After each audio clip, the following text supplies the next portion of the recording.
Wala raw nakikita sa ngayon ang ombudsman na aksyon ni Vice President Sara Duterte na dapat imbestigahan. Ayon kay Ombudsman Samuel Martires, may bulta rin siya sa opisyal ng Justice Department na nagsasabing dapat disiplinahin ng Ombudsman ang Vice Presidente. Nakatutok si Joseph Morong, exclusive.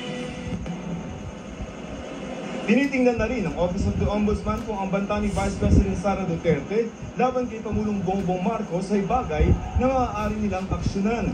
Ayon kay Ombudsman Samuel Martires, magagawa lamang daw ito ng kanyang tanggapan kung makikita na ang mga aksyon ng Vice President ay ginawa bilang bahagi ng kanyang trabaho. Pero sa ngayon, as far as we are concerned right now, we have not seen any acts of the Vice President that we should investigate.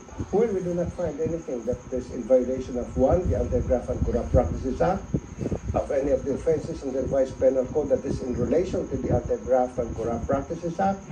Ang pahayag ni Martires kasunod ng sinabi ni Justice Undersecretary Jess Andres na may kapangyarihan din ang ombudsman na disiplinahin at imbestigahan si VP Sara. Sabi ni Martires, kung ipipilit raw ni Andres na mag-imbestiga na rin ng ombudsman, I would advise Joseph Andres to shut up, to stop talking about the case, because one of the powers of the ombudsman is to take over the investigation of a case of any government investigative agency at any stage of the proceedings. Pinaalala ni Martires kay Andres ang nakasaad sa Section 15 ng Republic Act 6770 o Ombudsman Act of 1989 na may kapangyarihan ng ombudsman na imbestigahan at kasuhan ang kahit sinong public officer, empleyado, tanggapan o ahensya at maaari itong i-take over ang investigasyon ng anumang ahensya ng gobyerno. Kasi rin ba ngayon, she's being investigated for APA, anti-terror law and grave threats. Pag ganun pong nature ng investigation, can you take over?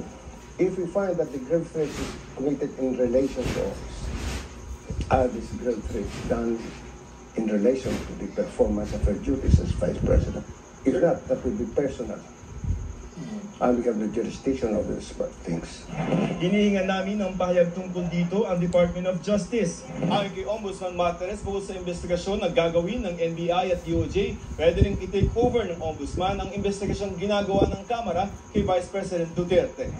Iniimbestigahan ng House Committee on Good Government and Public Accountability ang paggamit ni VP Sara ng 650 million pesos na confidential fund ng Office of the Vice President at Department of Education. We feel that we have jurisdiction over these cases. We can request Congress to please stop and we'll take over the investigation of the case. We can do that, but as a matter of courtesy, we belong to different departments, branches of government. As a matter of courtesy, we tell Congress. Tugon dito ng chairman ng komite na si Representative Joel Chua, hindi investigasyon para sa kasong kriminal ang ginagawa nila. Sa amin kasi in-aid of legislation yun sa amin. Yung nature ng aming ay in-aid of legislation. Kumbaga, magkaibang lawyer. Dagdag pa niya, may separation of powers din daw ang ehekutibo at legislatibo. Ang ama ng bise na si dating Pangulong Rodrigo Duterte ang nag-appoint kay Martires una sa Korte Suprema bilang Associate Justice noong 2017 at noong 2018 bilang Ombudsman.